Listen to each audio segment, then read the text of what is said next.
안녕하세요. 금융약자를 위한 포익스 제네 테크 형들입니다. 반갑습니다. 반갑습니다. 테크 형, 지난 시간에 저희 두 가지 정도 이제 말씀 나눴던 것 같은데, 첫 번째는 목표는 좀 선명해야 된다. 구체적으로 좀 계획을 해야 된다라고 말씀을 해주셨었고, 두 번째 우리가 짧은 기간, 단기적으로, 중기적으로, 장기적으로 기간에 따라서 좀 적절하게 설정을 할 필요가 있을 것 같다 정도로 이제 정리를 했던 것 같아요. 네, 맞아요. 예. 그래서 오늘은 그 선명해야 될 목표 중에서도 특히 목돈, 종잣돈 만들기, 시드머니, 거기에서 구체적으로 좀 얘기를 나누는 시간 갖도록 하겠습니다. 사실 이제 이 목표라는 게 다양한 목표들이 있잖아요. 이제 지금 말씀해 주셨던 것처럼 목돈 마련이다, 우리 결혼도 하셔야 되고, 이제 내 집도 마련하셔야 되고, 이제 정말 이렇게 가다가 은퇴는 어떻게 될까요? 이렇게 여러 가지 좀 주제들이 있을 텐데, 그 중에서 첫 번째로 저희가 그래도 가장 또 먼저 선행돼야 된다라고 생각하는 종잣돈 마련하는 것, 시드머니 마련, 거기에 대해서 좀 이야기를 나눠보면 좋을 것 같습니다. 종잣돈 마련을 목표로 하는 분들이 되게 많아요. 만나는 분들 99%가 그냥 목돈 마련이 목표예요. 그 크기는 다 다양할 수 있는데, 대신 제가 말씀을 드리죠. 정말 목돈은 왜 필요한지를 먼저 아셔야 된다. 그래야지 그 목돈의 규모를 자기가 판단할 수 있거든요. 제가 상담하는 분들은 대부분 1억 정도는 갖고 계셔야 된다 제가 얘기를 해요. 투자를 하시건 무엇을 하시건 먼저 1억까지는 좀 차분히 기다려서 모아보자 얘기를 해요. 1억 정도는 모여야 이것으로 많은 기회를 잡을 수가 있죠.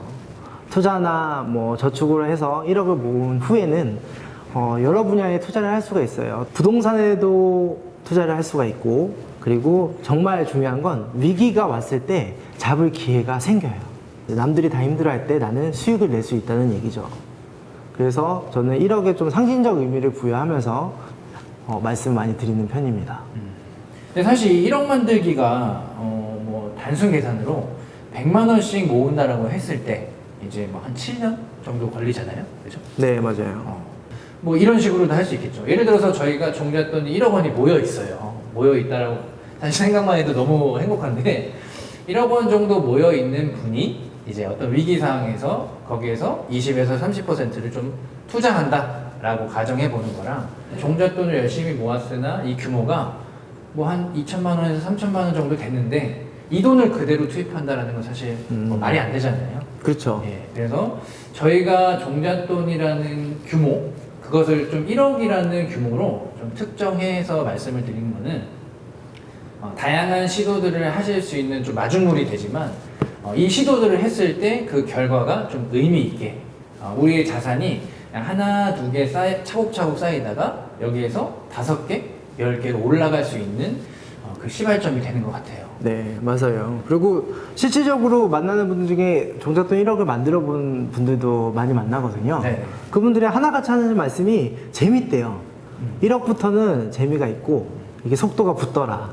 내가 느껴지더라, 이것이. 특별히 더 저축을 하거나 더 좋은 곳에 투자하는 것이 아닌데, 수익을 많이 내려고 노력하지 않았음에도 불구하고 1억 이후부터는 좀 재미가 있더라. 그래서 이런 말씀들을 많이 드리죠. 내 통장에 1억이 있으면 주변에서도 안다고 얘기를 해요. 월급이 다르거든요. 명품도 안 사세요. 원하면 사면 되니까. 쟤는 뭔데 저렇게 항상 자신감이 넘치고 기분이 좋아 보이지? 통장에 1억이 있으니까요.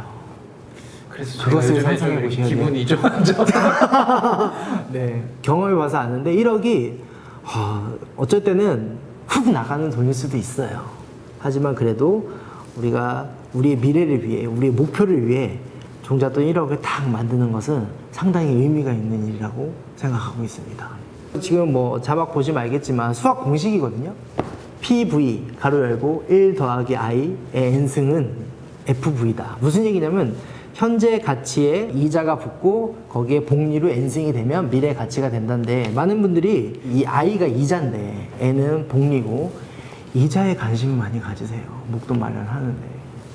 그러면 이 이자에 관심이 있기 때문에 내가 목표 금액이 5천만 원이다, 1억이다 이렇게 정해놓고 이 이자에 관심이 있기 때문에 돈을 못 모으시더라고요. FV가 되려면 미래 가치가 1억이다 내가 설정을 했으면 PV를 높이는 수밖에 없어요. 상식적인 얘기죠. FV를 가장 빠르게 올릴 수 있는 방법은 PV를 올려야 된다는 얘기예요. 현재 가치를 올려야 된다는 얘기죠. 저축을 많이 하셔야 목표 금액을 가장 확실하게 달성할 수 있다는 얘기예요. 이걸 염두에 두시고 목표 금액을 설정하시고 목표 금액을 향해서 계획적으로 저축과 투자를 하셔야 된다는 얘기죠. 그래서 제가 항상 그 목표 금액을 설정하신 분들한테 이 말씀을 드리고, 한 가지 또 말씀드리는 건, 내가 열심히 안 쓰고 안 먹고 지출을 통제해서 목표 금액을 향해 다가가고 있는데 그것이 은행에 있으면 안 된다는 얘기예요. 마이너스 금리가 돼선 안 된다는 얘기예요. 최소 물가 상승률의 2배, 3배 정도 되는 곳에 저축과 투자를 하셔서 목표 금액, 종잣돈을 만들어내셔야 된다는 얘기죠. 듣다 보니까 상담을 받고 싶어지는데 네. 우선은 저희가 그 여러 가지 주제들 중에서 사실 종잣돈을 먼저 다뤄드린 데는 이유가 있는 것 같아요. 많이 들어보셨죠?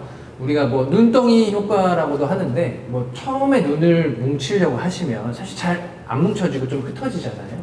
근데 이 눈덩이가 어느 정도 이렇게 뭉쳐져서 이렇게 좀 덩어리가 되면 사실 거기에서 더 큰 덩어리가 되는 데는 같은 시간이 걸리지 않습니다. 처음에는 많은 시간과 노력이 필요하실 수도 있는데 어느 일정 시점이 지나면 충분히 저희가 말하는 종잣돈이 형성된다라고 저희는 보고 있어요. 네, 맞아요. 종잣돈이 또 선행되어야 되는 이유가 한 가지가 더 있죠. 많은 분들이 아까 계속적으로 제가 말씀드리지만 아이의 신경을 많이 쓰는 거죠. 이자, 뭐 재테크에 성공했다, 뭐 수익률을 몇 프로 봤다. 그게 중요한 게 아니거든요. 내 목표 금액을 내가 언제 내 힘으로 요행을 바라지 않고 얼마나 꾸준히 저축해서 할 수 있느냐가 더 중요하거든요.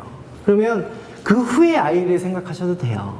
목돈이 모이면 투자할 수 있는 기회들, 투자할 수 있는 분야가 훨씬 다양해질 수 있어요.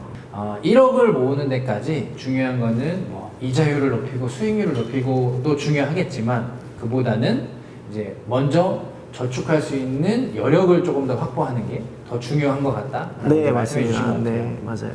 왜냐하면 정말 상식적인 건데 알고 계시면서도 더 큰 수익이 나는 곳을 자꾸 관심을 갖게 되시고, 하이 리스크 하이 리턴인데 위험한 곳에 투자하게 되는 것이고, 그런 것들이 어떻게 보면 내 목표 금액을 달성하는 것에 방해 요소가 될 수 있거든요.